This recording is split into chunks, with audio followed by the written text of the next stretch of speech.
We have all seen images of plastics in our oceans, rivers, and beaches. But the truth is, plastics are everywhere. And I'm not talking in a figurative way. Plastics are in the atmosphere and the air you breathe, in remote areas, and even on this beach. Like, we just can't see them with the naked eye. If I were able to have access to a powerful microscope, it is likely we will find small particles of plastic in this handful of ocean.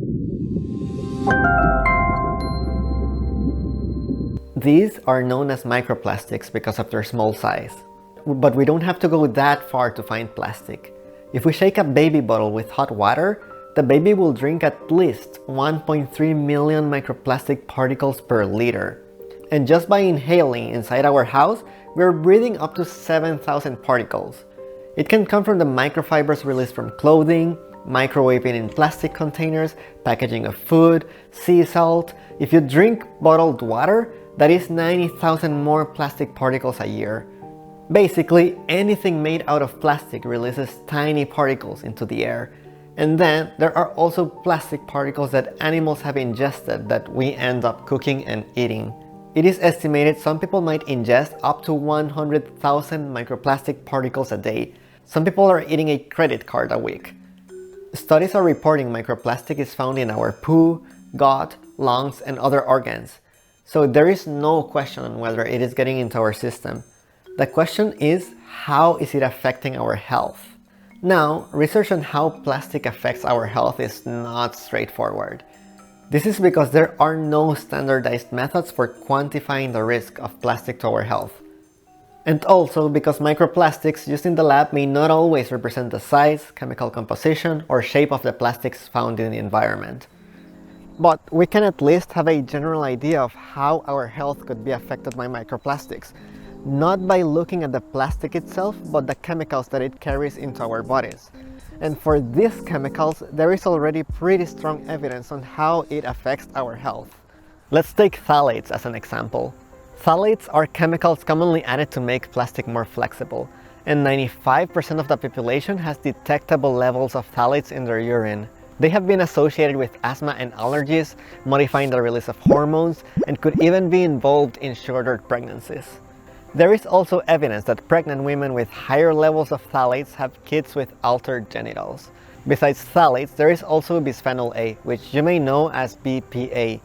This additive has also been linked to reproductive toxicity and affects pregnancy. Or polypropylene, this chemical induces the release of cytokines and histamine, causing allergies. All these were additives commonly added to plastics. Now, there are other harmful chemicals and bacteria in our environment that can attach to the surface of microplastics, which we also end up ingesting or breathing. These chemicals are known as secondary toxins, and a quick example from the top of my head is pesticides in field crops that attach to the microplastic. We all know pesticides are harmful to our health. Many have been linked with neurological disorders, cancer, and reproductive disorders.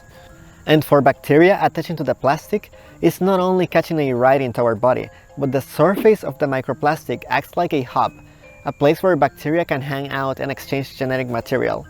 Scientists call these genetic exchanges horizontal gene transfer. As bacteria exchange genetic material, they can gain resistance to multiple antibiotics, making it more challenging for physicians to treat an infection. The bacteria will just not die. Before continuing, this channel is all about the science of us humans. Topics range from how gut bacteria control our cravings to why introverts have a disadvantage in the mating market. So if you like what we do here, make sure to subscribe. Now back to the video. There is one last topic that we need to discuss, and that is how plastic itself can affect our health. We know it can carry chemicals that are harmful to us, but what about the plastic itself? This is where we go full educated guess on how microplastics might affect our health at the molecular and cellular level, leading to diseases. By educated guess, I mean we have animal studies and in vitro studies, which are experiments done in a test tube, but not many human studies. Imagine you're a cell and you're just minding your own business when suddenly you see a virus floating around. You then call the immune cells, which engulf and degrade the virus. Something similar happens with plastics. However, in this case, immune cells cannot degrade the plastic, and in fact, 60% of immune cells will die when trying to engulf plastic with a size of 10 micrometers.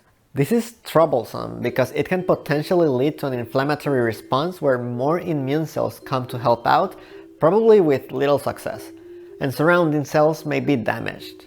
This immune response also generates an excess of free radicals, which are molecules that can damage DNA and proteins in our body. This can lead to many types of diseases, including cancer. But it is not only the big plastic particles that are worrying.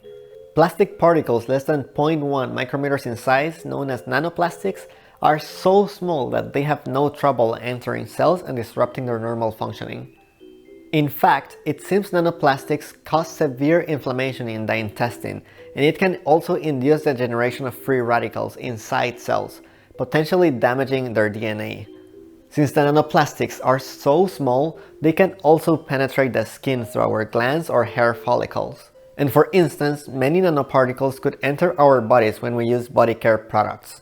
Once inside our body, nanoparticles are so small that they can potentially go anywhere, including the brain. The current evidence is not conclusive, but from what we know right now, microplastics and the chemicals that they carry can disrupt cellular function, induce hormonal changes and affect the reproductive system, disrupt the balance of bacteria in your gut, and increase the risk of developing many types of diseases. It is very hard not to ingest or inhale microplastics since it's ubiquitous in our everyday lives. But at the very least, we can try being more conscious of our purchasing habits. For example, we can avoid clothing made of polyester or nylon, drink less bottled water, not microwave food in plastic containers, and just reduce plastic consumption in general. Take care of yourselves and see you in the next video.